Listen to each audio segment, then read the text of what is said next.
Spotted ang dating kapamilya star na si Nadine Lustre, nagbabalik para sa ABS-CBN Ball 2025.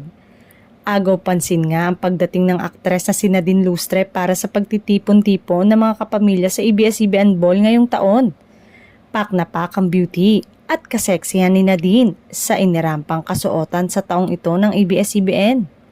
Sa Instagram, flinex ng aktres ang kanyang sexy black gown kung saan palong-palo ang kanyang kurba. Napawaw ang mga followers ni Nadine dahil sa ganda niya at ng kanyang suot na parang rarampa sa evening gown competition ng Miss Universe. Marami namang nasabik na muling nakita ang aktres sa kanyang unang tahanan. Hudyat nga daw kaya ito sa muling pagbabalik sa ABS-CBN. Nagbigay ng update si Nadine Lustre kaugnay sa bulong-bulungang magbabalik ABS-CBN siya at gagawa ng isang teleserye na co-produce ng VIU Philippines. Kalat na kasi sa social media ang chikang si Nadine daw ang bibida sa posibleng Philippine adaptation na collaboration project ulit ng ABS-CBN Studio at VIU Philippines.